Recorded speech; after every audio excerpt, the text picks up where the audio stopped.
Welcome to the Master of Computer Science webinar, and thank you for joining us tonight's sessions. My name is Shirley Yeo, and I'm the Regional Manager from the International Recruitment Team. I would like to introduce our academic presenter tonight, Dr. Cruz Izu. She's a Program Director for the Master of Computer Science. Dr. Izu has a PhD in Computer Architecture from the University of Basque Country, combined with 20 years teaching experience at undergrad and postgraduate level. Now, I'm just going to share my screen now. Sorry.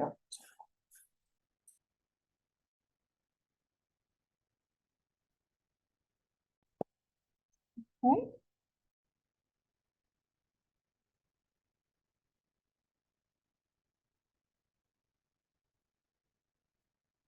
I would like to start off by acknowledging and paying my respect to the Ghana people, the traditional custodian whose ancestral lands we gather on. We acknowledge the deep feelings of attachment and relationship of the Ghana people to the country, and we respect and value their past, present, and ongoing connections to the land and cultural belief. Now, before we jump into the presentation, I want to mention a few housekeeping points, particularly for those who are unfamiliar with webinars. Firstly, you will notice your microphone and camera has automatically been turned off and will remain that way for the duration of the sessions. We have a team on standby ready to answer all your questions, so please put your question in the Q&A chat function. You can post a question at any time throughout the session. Finally, this session will be recorded, so if you miss anything, you can view the recording again later. All right. Okay, so without further ado, why Adelaide is a great choice as your study destination. So as you can see, that's the map of Australia, where Adelaide located is south of Australia.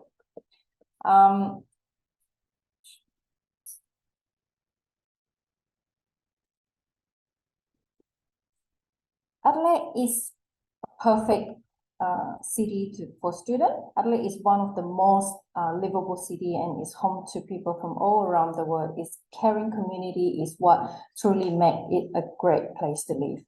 Adelaide is also an ideal place to study. Its compact size and well-planned city means less time commuting and more time relaxing or visiting the many attractions on Adelaide doorsteps. That's why we call it a 20-minute city. It's also very affordable to live compared to any other major Australian cities, and has the lowest average rent in the country. With lower rent, food, public transport costs than other major Australian cities, you'll be able to afford more of the wonderful lifestyle that Australia has to offer. Another unique point is our culturally diverse. So Australians come from over 120 different countries, creating a wonderful mix of cultures and influences. With such a diverse cultural and religious background, Adelaide is known for its friendly people and community support. Whether you need to find about our local services, a place to worship, a group or where you can explore a special interest or hobby, you'll find plenty of community support in Adelaide. As you can see from this slide, this is the city of Adelaide, and our North Terrace campus is located in the beating heart of Adelaide. You can see there's two dots there. The one on the left is our North Terrace main campus, and the one on the right is our new Adelaide Health and Medical Science building. Adelaide is also home to innovations, home to a globally impactful innovation ecosystem. Our future industry focus increasing from, Adelaide Biomed City to Lot 14. It attracts multinational and nurture entrepreneurship across the city and foster an ever evolving spirit of creativity and invention, which are just right next to our campus.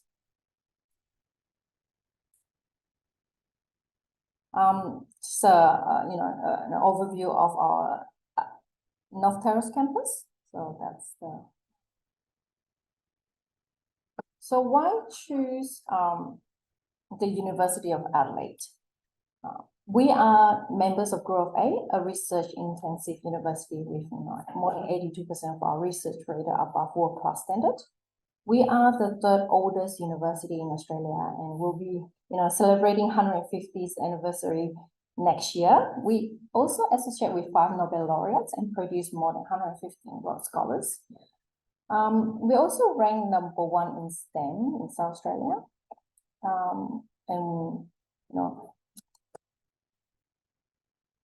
as you can see here, in terms of ranking, we constantly rank top 1% of university worldwide. This shows our academic excellence.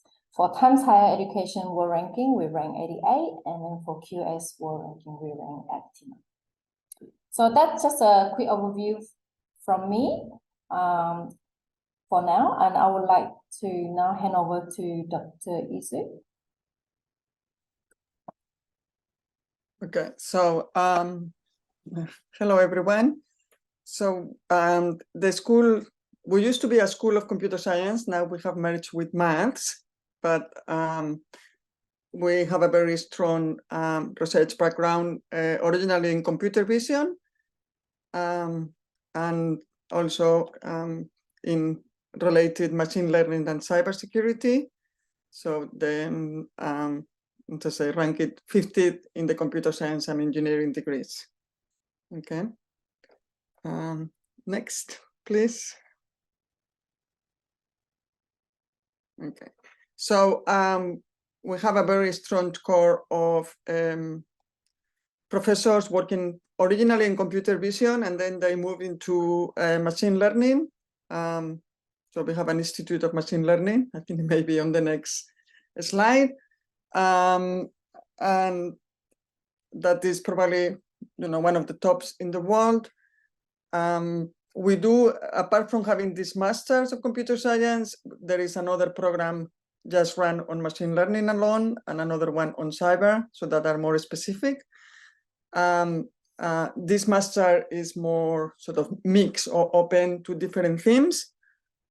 Okay, so the Institute of Machine Learning is actually hosted on the old hospital building in a lot that has a lot of new companies and sort of entrepreneurship. So there are many opportunities also to interact with them. Next. Okay, so that's, as I say, lot 14, that is the area where the Institute of Machine Learning is located. Is hosting many companies. It's also hosting, there is a Center for Research on Space, linked with NASA. So some of the research is also on robotics, like say, managing a rover, if you are flying to the moon or to Mars. So now there is also a lot of space industry linked to this area as well. Okay, next. Okay, and as I said, companies, I already mentioned Space Machine, the Australian Space Agency, that is actually led now by one of our previous professors here. Microsoft has a campus, say the Bureau of Meteorology, I didn't know that. Amazon, so all of these, there are companies that regularly interact with, I would say, especially with the Institute. And so you can also attend many times seminars given by people visiting or by people from different companies. Probably I would say on your second year, because you have to have time to go there as well. Okay. All the, well, this program, and I think 2 of our programs are accredited by Australian Computer Society. Okay, so that means every 3 or 4 years we kind of have to pass an accreditation process in which we discuss what we're doing and how we're updating our courses and what are the changes and how we can reflect that in our teaching. Okay, and that also means that obviously because you are accredited, that this degree will be counted and you will be getting points if you are looking at immigration. So that's going more directly of what you will do if you enroll into the Masters of Computer Science. And it's a 2-year program. And the first year you are doing courses, and the second year you are doing an individual research project. So normally we will propose a list of topics. So different staff members will propose topics, and you can go and talk to them and choose the area you want to work in.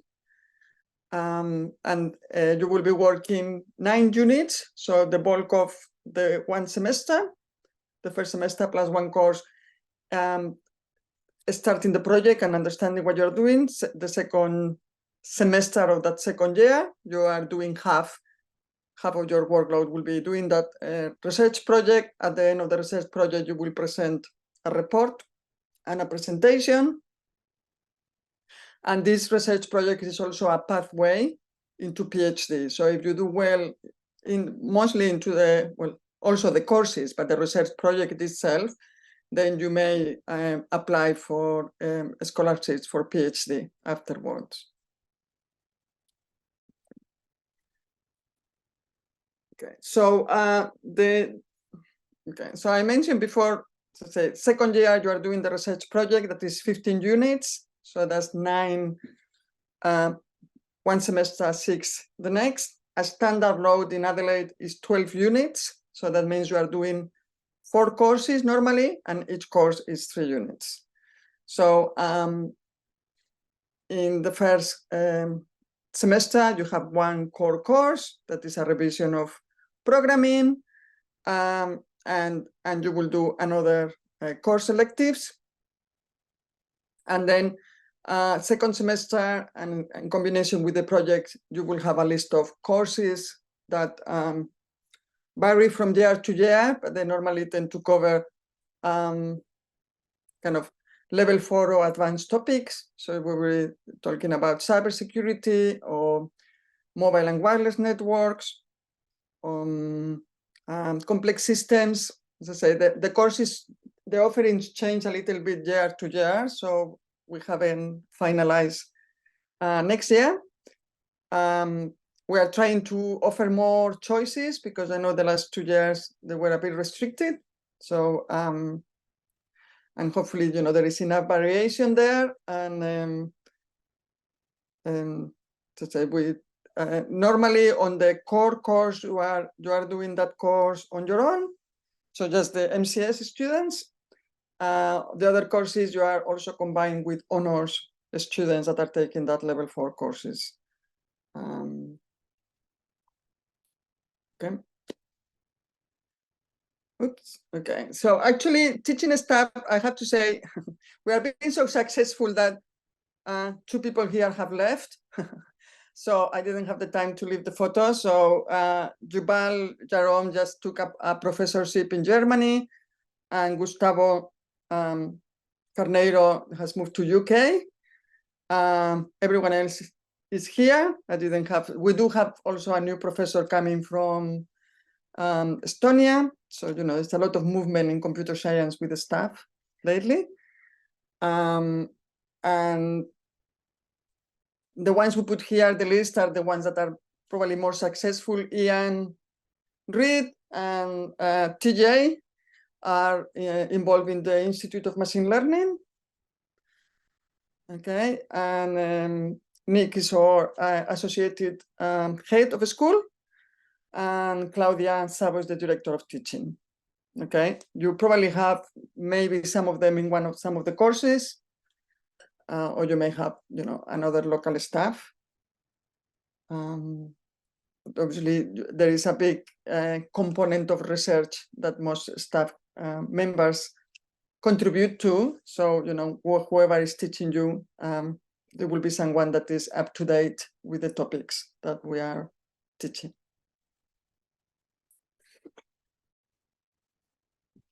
And again, this is probably more linked to your second year. Once you have chosen an area for the project, there may be opportunities through the projects, or sometimes also on the summer as part of summer internships, to find an internship in a company. Some of the companies I showed you before on the lot 14 may have opportunities. I say this normally happens towards the end of the degree, because at the beginning, you have to do a few courses. They will be looking for people with good marks, and you will have more experience also being in Adelaide, interacting with people. So, I know many people want to do it, first thing, but normally I will say, ask for opportunities after you have done the first year.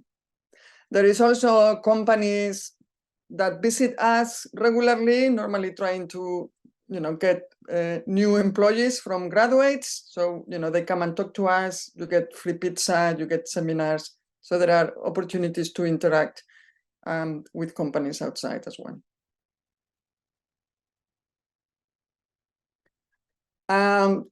And again, most of the people that do research, and again, the two key research areas are cybersecurity and machine learning. They have contacts with industry.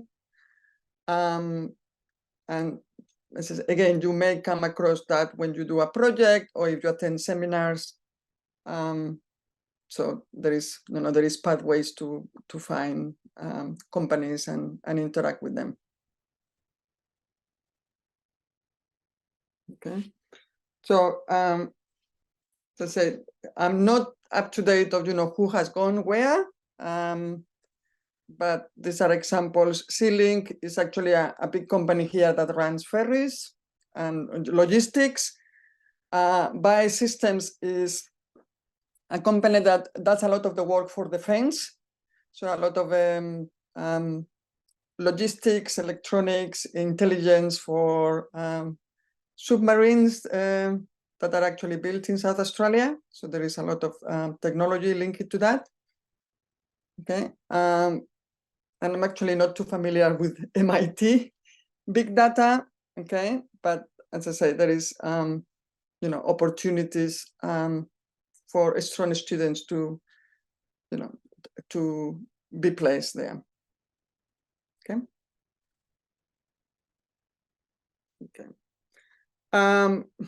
The list here we have of, these are generic support services that the university offer to international students. Okay, so I think in your case, the Maths Learning Center is for support for students that don't have enough maths background. For most students in MCAs will normally have a strong maths background, so you probably don't have to visit them. There is a support writing center when you have to write reports, technical reports, so you can go there, they can help you to write. And in some courses, there is support from students. But again, I think most of them you probably don't need. But, we're open always to requests for resources or support, apart from that, these generic ones. Okay. Okay. So what will be the outcome of doing the master's, or what kind of careers you will look at? I mentioned before, this is the more generalist master's in computer science. We do have then specific ones. So basically what you are doing is strengthen your background in computer science, getting a bit more depth and breadth. And so there are examples here of careers, that normally a graduate or a master student will aim. So you can work as a computational engineer. Probably not hardware, unless your background originally was more in hardware and electronics. Programming, software engineering, mentioned defense scientists. I just mentioned before, bias is linked to defense, so many of the work will be on that line. IT, although we do have a program that targets more IT. So I think the outcomes depend probably on your subject choices and also your project. So normally, if you say if your project is an AI project, you may have more opportunities to get jobs in AI. If your project area is, say, cybersecurity, you probably have, that gives you a sample work and some more knowledge to go into the area you are interested. or you can just be a generic one, okay? So, to say, we mentioned before we have accreditation from ACS, and we're also following the two guidelines from IEEE and ACM about programs, okay? And I think it's very important to look also at your postgraduate studies as an opportunity to improve the professional skills. So it's not just the concepts or the learning, but there are a lot of soft skills that you need when you move into work. We always talk about teamwork, communication, presenting your work. And so I think it's very important not just focusing on getting the marks, but also being exposure to different people. I think for students that are very quiet, sometimes there is a barrier when they graduate that people think, oh, you know, I cannot put that person in a front job because he has to interact with all these people. And so it's very important that you really go out of your shell and become familiar with the Australian environment and talk to people and develop that people skills as well. Okay. And as I say, again, the career paths listed here, you know, I think it will depend a lot on your previous experience, on the courses you do. But, you know, if you do well, you will have multiple career paths. Okay. Don't know if, okay. And I think I pass it back now to, can't remember your name, sorry, Julia. Yes, surely. Thank you, Dr. Okay, sorry. Izu. That was definitely very informative. So next one will be, we're talking about the 2024 scholarships. So we do offer scholarship to our student. All these scholarship listed here are for the total duration of the programs. So we do have Global Citizen Scholarship, we have Alumni Scholarship, as well as Family Scholarship. For Global Citizen Scholarship, this scholarship reward international student commencing an undergraduate or postgraduate qualification who can receive, you know, academic merit in their studies. The student can receive a reduction between 15 and 30% of their total tuition fees. For alumni scholarship, it's a 10% for the total durations. You know, as we value our students, I appreciate that your passion for learning and loyalty to the University of Adelaide, you automatically receive 10% fee reduction if you are completing a second or subsequent degree with us. For family scholarship, if you have family studying with us, this scholarship is for family members of our current or graduated students.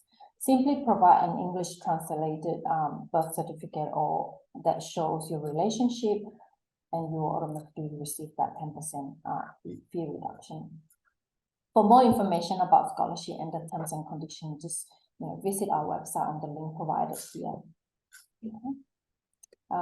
Next is about accommodations. Now, at the University of Adelaide, we understand that accommodation is important in supporting your academic success. With this in mind, we offer an impressive portfolio of university managed and preferred partner managed student accommodation options to ensure a smooth transition into the university life. On top of the above, we do have some other options and option across campuses as well. Our facilities features like fully furnished accommodations, fees that including both rent and utilities, so you don't have to worry about the bills. Residential communities, it's really good community in whatever option that you choose. And also, the application process is quite simple. So let us know in the Q&A function if you would like to know more information, and we'll point you to the right directions. So to find out more about the cost of the accommodation, what options, what room type, you can always visit our website to be able to see all the gallery, the photos, and the types of room that you could possibly book. Yes. All right. I hope that you all find these sessions informative so far. If you have any questions, please feel free to pop your question in the Q&A box at the bottom on your screen. It can be a question relating to the presentation you just saw, something for one of our panelists, or just a general questions about studying at the University of Adelaide, or even, questions about Adelaide as a destination, as choice of study destination. So, yeah.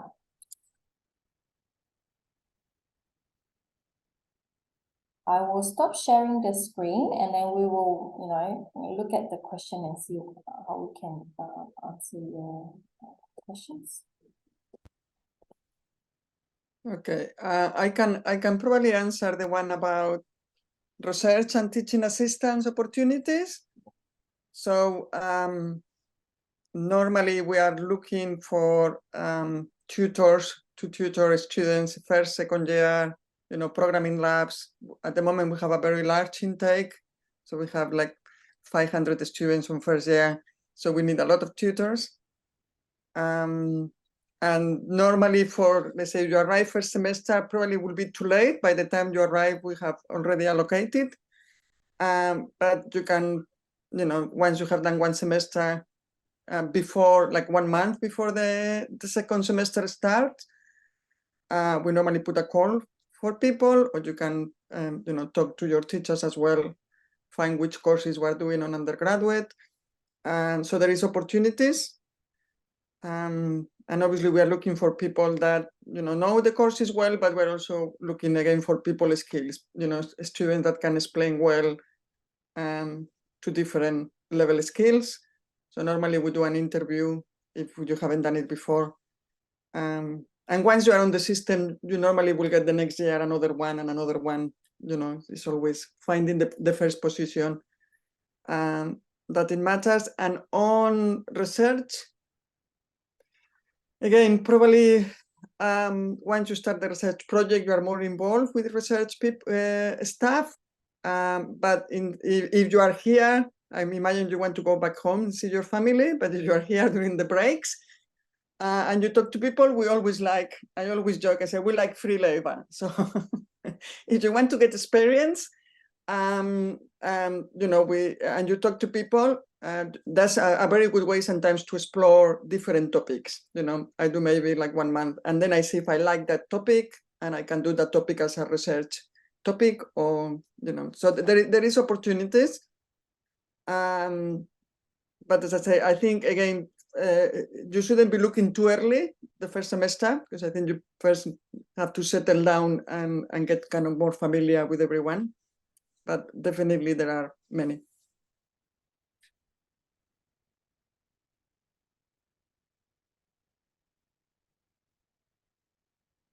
While we're waiting for more questions, Dr. Izu, maybe I can ask you, what aspect do students find most challenging when they're studying their degree? I think it varies a lot, but something that, this year surprised me, and I want to warn people, is that someone came and is like, I don't remember my programming, but it's because I've been working 3 years as a marketer, or so I'm kind of thinking, or as a project manager. Someone say, I'm working as a project manager, and I'm thinking, if you are project management, didn't you realize that when you are coming here, you should be reviewing it, because you are going to. So my main advice is, if you have a gap between your undergraduate and you haven't been using your skills, at work, make sure that you put some effort up front before coming, because it's very hard to try to do it at the beginning. So I think that's one issue sometimes. And another issue sometimes is, the change of style of teaching, and having also different lecturers with different styles. Okay, so I see a question there. Okay. Can I join this program even if I don't have any previous qualification on computer science related field before? So the answer is no. Sorry. We go through the process, the application process, and you have to have what we call an equivalent to a major in computer science. So normally you may have done, if you have done, say, AI, IT degree, sometimes you may have enough. So we look through the transcripts. Some students that have done a double degree, electrical engineering, may have enough, some may not have enough. We do have another program called the Masters of Computing and Innovation that kind of assume you know a little or nothing and you can kind of build up from there. So that's the most common one for people with less background. So next question is how did the job prospect look like for the present graduates looking to join the industry? Can you please provide some details?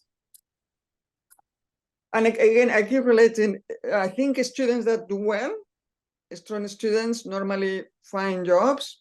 I mean, it depends also if you want to move. There are more jobs later in Australia, say many times Melbourne, Sydney.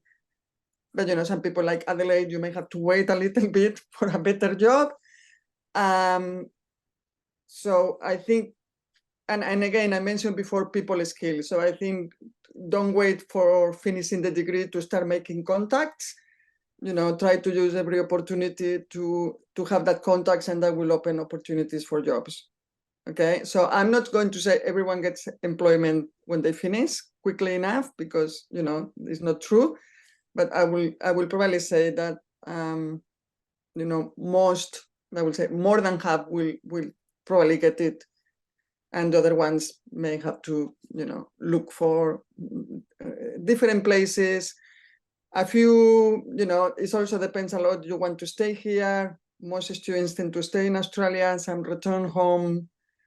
But I think, you know, if you're focusing on doing well, and not so much on GPA, I feel students are sometimes too obsessed with the GPA and not in getting the learning and the skills that are really you are going to use on the jobs.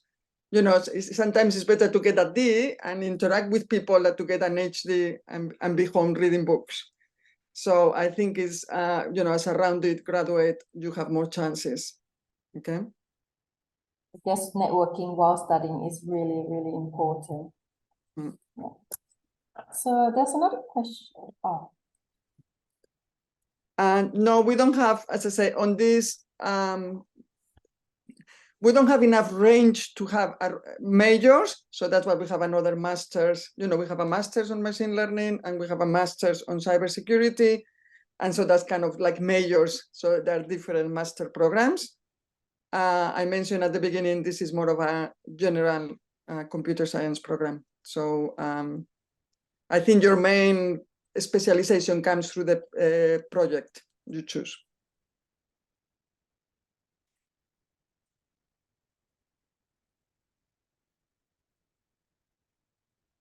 So I'll see if there's more questions.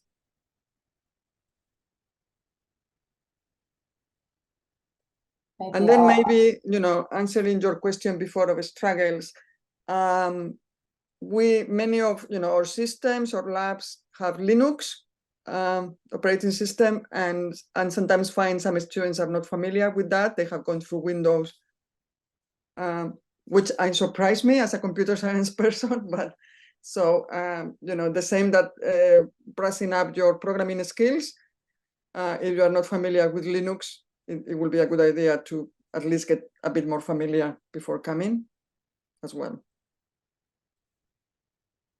Yeah, I have a question for you, Terrace. What options are there for further research after completing the study? Okay, so I mentioned before, if you do well on the project, there is a pathway to a PhD. So normally on a PhD, I mean, you can apply for scholarships. Some of the internal ones that are normally for local students, they also apply to international students that just graduated. So there is also a less commitment program that is the MPhil, the Master in Philosophy, that just 1 year research. So if you are unsure if you want to do a PhD or not, sometimes a pathway is to commit to 1 year first, and then decide that you convert it into 3. So I think that's the 2 main pathways. Okay, not many people take them. So you know, but I think again, if you do really well, normally your supervisor will probably discuss with you, you know, I think you are doing well enough and what opportunities are there. Let's see if there's any more questions.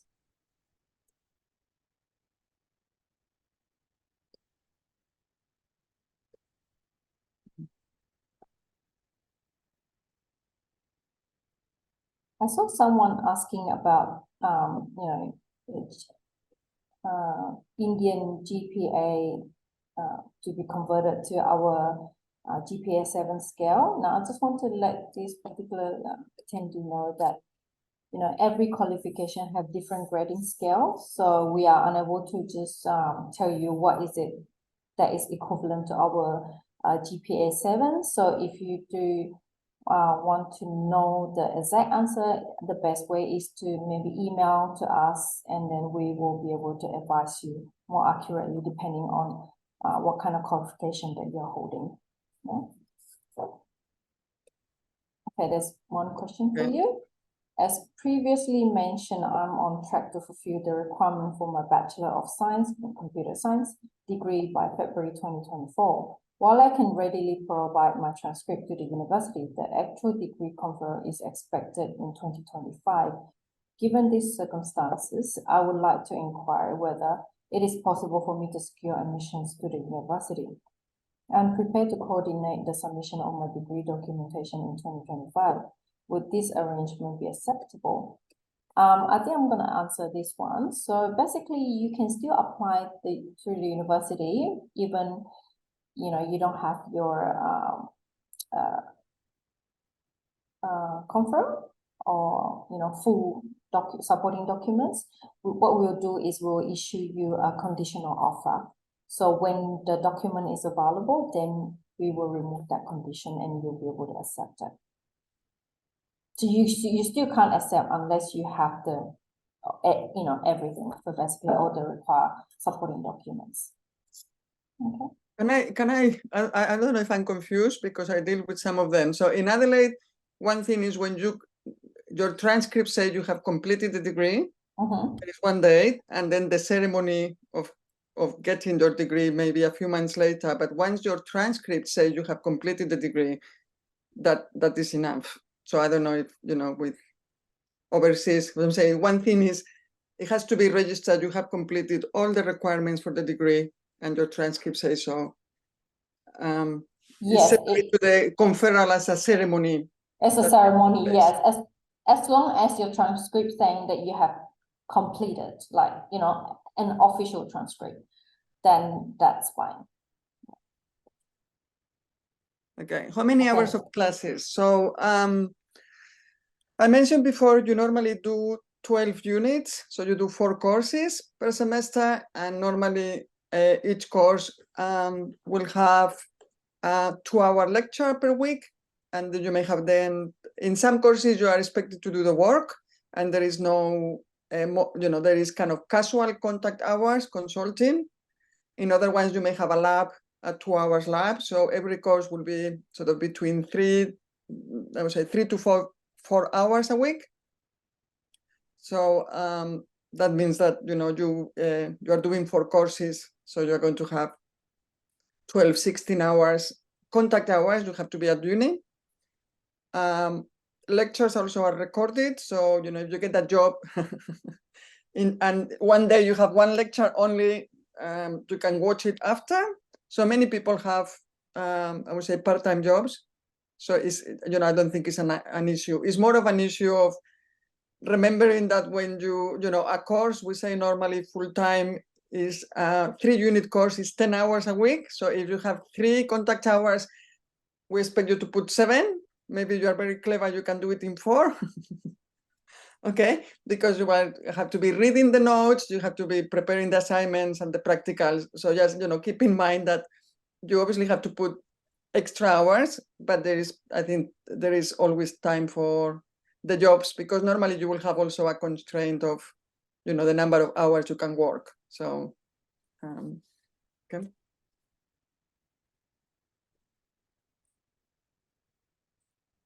There's more questions.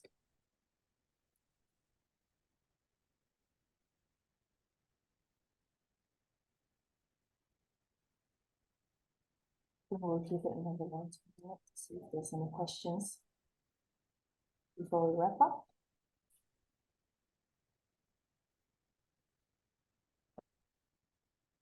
If you have any questions, pop into the Q&A sections.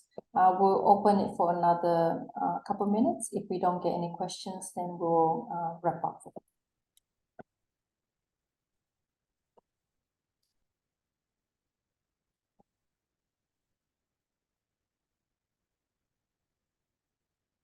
So while we're waiting for a couple of minutes, Dr. Izu, what has been your favorite experience so far with teaching? Me? Yes.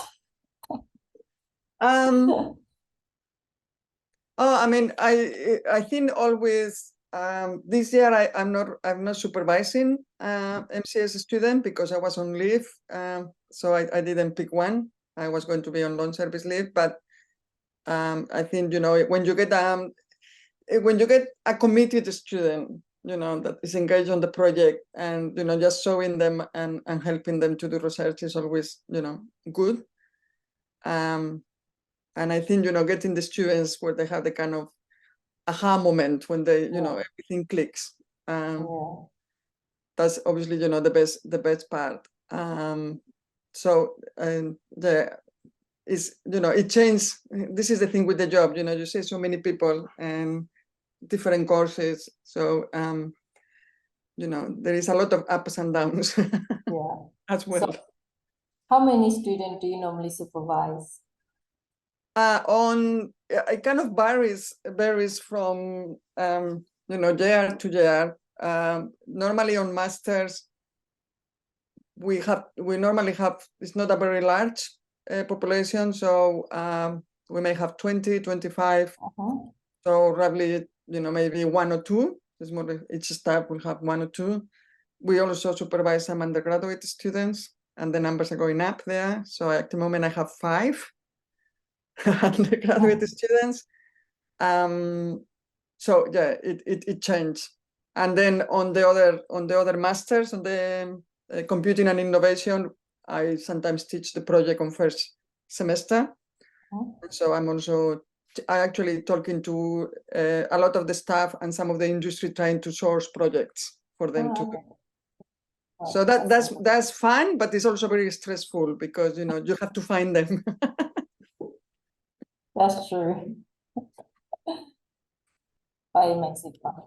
We have one question here. Does engaging in internship and working within one's home country enhance the likelihood of gaining admissions to the program within the specialized field? Again, I don't know if you refer, the specialized one, the masters.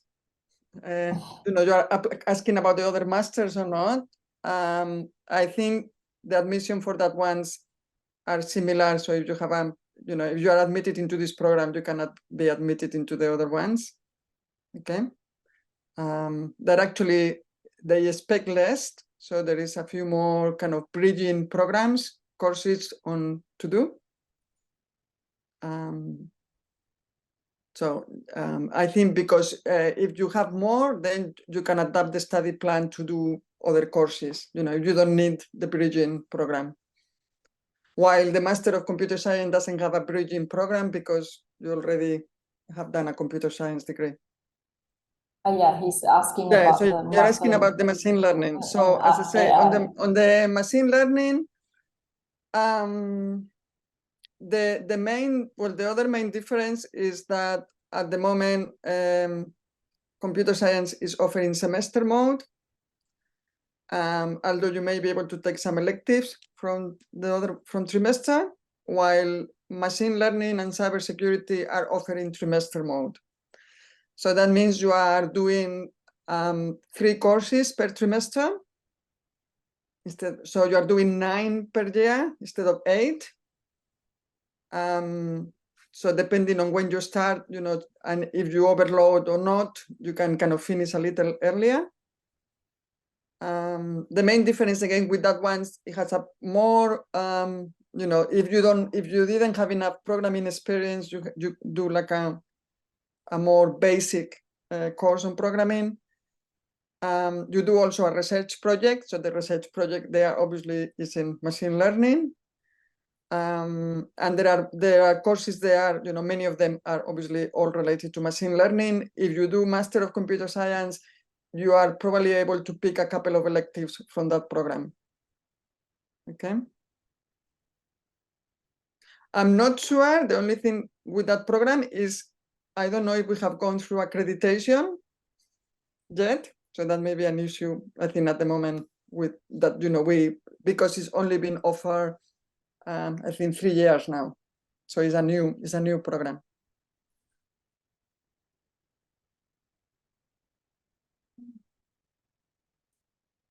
So we'll just wait for a minute and see if we I will get say one. also that it's not uncommon for students, but it's important to come and talk to us early that arrive to transfer between different masters once they're here.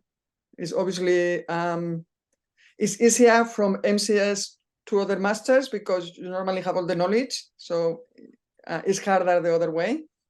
But if you are unsure, you can always come and even discuss the first semester. Like I'm doing this one, but I'm not sure, and we can discuss which courses you can do first. That will help you to choose.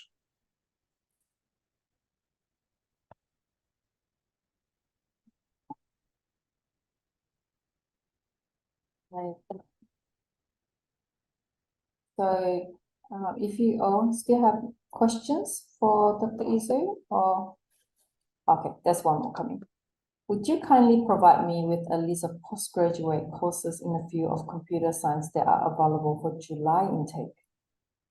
Ooh, so you're saying July next year, and I don't know exactly. So the courses we're offering for this July, there is an applied machine learning course. There is an event-driven computing course. There is, if you haven't done an introduction to machine learning as well, mobile and wireless computing. Trying to think what else we have. Secure programming. But as I say, it changes slightly, next year because, as I say, some courses, depending on, we may alternate in second, when you are doing the program 2 years, sometimes a course is offered only, every even year or odd year, and another one is offered. So I'm not 100% sure what we are offering. We do have to revise it to make sure that everyone has enough courses to do and enough choices. Okay. Yeah. Okay. We also find some students may say, okay, I have done this topic before, but we only have 4 courses per semester. You may have done 6 or 8. I know when I look at transcripts, and the practicals seem to have quite a lot of depth. So there are, sometimes you may feel I have done something, but I do it again and I learn more because of the depth. Okay.